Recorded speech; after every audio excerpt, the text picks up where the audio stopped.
TMC एक छोटा factor जरूर रहने वाली है, क्योंकि एक तरफ हमने देखा जो नई पार्टी है तीपरा मोथा, उसका आदिवासी इलाकों में काफी अच्छा इस वक्त प्रभाव देखने को मिल रहा है, जबकि बीजेपी अपने कामकाज के आधार पर फिर से सरकार बनाने की बात कर रही है। लेकिन टीएमसी किस तरह का फैक्टर इस चुनाव में साबित हो सकती है त्रिपुरा में?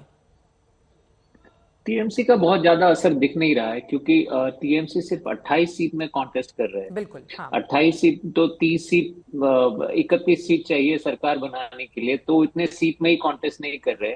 और जहां तक टीएमसी का अपील है, वो टीएमसी नॉर्थ ईस्ट में एक बंगाली पार्टी की तरह देखा जाता है। तो टीएमसी का एंटायर फोकस दिस टाइम मैंने देखा है कि त्रिपुरा से ज्यादा मेघालय में है, जहां पे वो मुकुल संगमा के नेतृत्व में लड़ रहे हैं। तो कई कई जगहों पे टीएमसी, जहां तक मेरा ख्याल है, वो जो कांग्रेस अलायंस के वोट्स है और कुछ कुछ हद तक बीजेपी के वोट्स है जो शिफ्ट होने वाले थे, वो लेंगे। लेकिन मुझे नहीं लगता टीएमसी किसी भी पार्टी को इस तरह से दिक्कत में ला सकते हैं जिससे उनकी चुनावी नतीजे में कोई असर पड़े। तो मुझे नहीं लगता इस बार टीएमसी, क्योंकि मैंने बहुत सारे टीएमसी के मीटिंग्स देखा है, लोगों के उपस्थिति भी बहुत नहीं थे। तो मुझे नहीं लगता, टीएमसी खुद भी जानते हैं ये बात कि अनऑफिशियली वो एक्सेप्ट भी करते हैं। मुझे नहीं लगता कोई बहुत बड़ा फैक्टर रहेंगे वहां पे इस बार। टीएमसी एक बड़ा फैक्टर नहीं रहेगी, लेकिन तीपरा मोथा उसके जो दावे हैं उस पर मैं सवाल लेकर आपके पास आऊंगी। लेकिन विनोद अग्निहोत्री जी, आपके पास आते हुए, देखिए बीजेपी त्रिपुरा को जितना सीरियसली ले रही है, अपनी पूरी ताकत झोंक चुकी है, जबकि कांग्रेस पार्टी के दिग्गजों का वहां पर नहीं जाना, ये क्या बताता है? क्योंकि इसी साल कई ऐसे राज्य हैं जहां पर कांग्रेस पार्टी और बीजेपी के बीच मुकाबला होना है। खासतौर से इसमें राजस्थान देख लें, जहां पर एक तरफ बीजेपी होगी, दूसरी तरफ कांग्रेस। छत्तीसगढ़ देख लें, मध्य प्रदेश देख लें। उसके बावजूद कहा जाता है आगाज शानदार हो तो अंजाम में भी बेहतरी की उम्मीद की जाती है, लेकिन यहां पर नहीं जाना कांग्रेस के बड़े नेताओं का, ये क्या समझ में आता है? नहीं, मुझे लगता है कांग्रेस ने त्रिपुरा को लेकर के जो है, मैंने पहले भी कहा था कि लेफ्ट से अलायंस करने के बाद अपनी सारी जिम्मेदारी लेफ्ट पे छोड़ दी और अपने स्थानीय नेताओं और कुछ केंद्र के नेता जैसे अजय कुमार उनके प्रभारी हैं, वो वहां पर रहे, या अभी पवन खेड़ा और कुछ नेता वहां पर गए। लेकिन जो पहली कतार के नेता हैं, राहुल गांधी, प्रियंका गांधी, मल्लिकार्जुन खड़गे और बड़े नेता जो हैं, दिग्विजय सिंह हो, चिदम्बरम हो, इनमें से कोई नेता त्रिपुरा में जाकर के उसने प्रचार सघन नहीं किया जैसे करना चाहिए। बिल्कुल, बिल्कुल।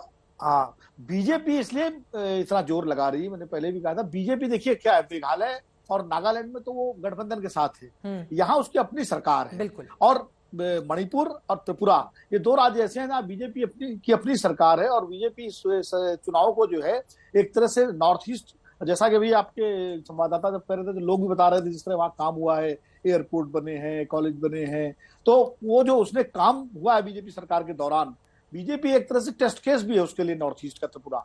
पिछली बार तो उन्होंने दूसरी जो सीपीएम की सरकार थी उसके शासन को लेकर के, उसके सरकार के दौरान जो विकास रुक गया था उसको लेकर चुनाव लड़ा था और जो वादे किए थे। इस बार वो अपने कामकाज की कसौटी पर बीजेपी को खरा उतरना है कि क्या त्रिपुरा में जो उसने 5 साल काम किया, 2 मुख्यमंत्री बदले और उसके बाद क्या लोगों ने उसको स्वीकार किया है। इसलिए बीजेपी के सामने बड़ी चुनौती ये है कि अगर वो पिछली टैली अपनी ना भी कर पाए तो कम से कम पूर्ण बहुमत अकेले ले ले, ये उसकी बड़ी चुनौती है। इसीलिए बीजेपी ने पूरा जोर लगाया है। और कांग्रेस तो चूंकि 1-1.5% वोट पर आने के बाद वो बिल्कुल निराशा के भाव में है, और कांग्रेस की तरीका भी है कि वहां चुनाव हारने के बाद वो बिल्कुल गिव अप कर देते हैं, वो भूल जाते हैं कि इस राज्य में दोबारा भी चुनाव होंगे। बीजेपी एक चुनाव जीतने के बाद अगले चुनाव की तैयारी करती है। ये फर्क कांग्रेस और बीजेपी की रणनीति में है। मुझे लगता है शायद कांग्रेस की ये गलती है, और कांग्रेस को चूंकि पहला चुनाव है 2023 का, जैसा भी आपने भी कहा कि आगाज अच्छा होता है तो और देखिए पीएम मोदी ने आदि महोत्सव का भी उद्घाटन किया है। ये जो आदि महोत्सव का उद्घाटन है ये आदिवासियों के लिए ही है, जिसकी काफी दिनों से तैयारी भी चल रही थी। तो एक तरफ वोटिंग चल रही है, दूसरी तरफ प्रधानमंत्री नरेंद्र मोदी की ओर से आदि महोत्सव का उद्घाटन किया जाना, मैसेज। और ये देखिए हम आपको तस्वीरें दिखा रहे हैं, आपको बता दें कि आदिवासियों की ओर से जो चीजें बनाई गई हैं उस महोत्सव का उद्घाटन यहां पर प्रधानमंत्री नरेंद्र मोदी की ओर से किया गया है। ये तस्वीरें अपने आप में काफी महत्वपूर्ण इसलिए क्योंकि आदिवासी वोटरों की तादाद त्रिपुरा में भी काफी ज्यादा है। इस लिहाज से समझिए कि एक तरफ प्रधानमंत्री नरेंद्र मोदी त्रिपुरा से बहुत ज्यादा दूर हैं, लेकिन वहीं दूसरी तरफ अगर ये तमाम परिधान जो आदिवासियों को बेहद पसंद आते हैं या त्रिपुरा में असर डालते हैं या फिर आदिवासी क्षेत्रों में आदिवासी कला को पहचान दिलाने की ये पहल है आदि महोत्सव, जिसका उद्घाटन प्रधानमंत्री की ओर से किया गया है। 1000 से ज्यादा आदिवासी कलाकार इसमें शिरकत कर रहे हैं और प्रधानमंत्री नरेंद्र मोदी आदिवासियों की ओर से ये जो शॉल या फिर स्टॉल या फिर जो चीजें बनाई गई हैं उसके बारे में एक एक जानकारी यहां पर लेते हुए इन तस्वीरों के जरिए। विनोद अग्निहोत्री जी, इन तस्वीरों पर जरा आपकी टिप्पणी। टाइमिंग बड़ा दिलचस्प होती है बीजेपी के बड़े नेताओं की, हमने अक्सर देखा है। एक तरफ 31.78% आदिवासी वहां पर हैं। त्रिपुरा की हम बात करें तो उनका बड़ा रोल है। 20%, जैसा कि मैं बता रही हूं कि एसटी सीटें रिजर्व हैं। एक तरफ वहां पर मतदान और दूसरी तरफ आदि महोत्सव का उद्घाटन।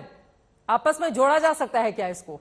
नहीं, देखिए, प्रधानमंत्री नरेंद्र मोदी इस तरह के ऑप्टिक्स के माहिर हैं। हाँ। आप याद कीजिए, जब पश्चिम बंगाल में चुनाव हो रहे थे तो वो बांग्लादेश में जाकर के मथुरा मंदिर में जो है मस्तक टेक रहे थे। आप याद कीजिए कि जब उत्तर प्रदेश में चुनाव थे तो बनारस में जिस तरह से रोड शो कर रहे थे, तो वो इस तरह से इन चीजों को ध्यान में रखते हुए बड़े सलीके के साथ जो है मैसेज देते हैं। और वो मैसेजिंग उनकी कई बार कामयाब भी होती है। बंगाल में हालांकि उतनी कामयाब नहीं हुई, लेकिन कई जगह कामयाब भी होती है। और आदिवासियों को लेकर के उनका फोकस बहुत लगातार है। जब द्रौपदी मुर्मू जी को राष्ट्रपति बनाया गया, एकलव्य विद्यालय का भी जो उद्घाटन किया गया है, बिल्कुल एकलव्य कॉलेज की जो बात बजट में की गई है, खासतौर से आदिवासी क्षेत्रों में 500 एकलव्य कॉलेज खोले जाएंगे। देखिए, देश में 9% आदिवासी हैं और करीब 10 करोड़ के आसपास वोटर हैं आदिवासियों के, और एक बड़ा ये जन समुदाय है जिसको एड्रेस कर रहे हैं प्रधानमंत्री सीधे। और मुझे लगता है ये सिर्फ इसी चुनाव की बात नहीं है, ये 2024 के लोकसभा चुनाव के लिए भी एक तैयारी है आदिवासी वोटों को अपने साथ लेना।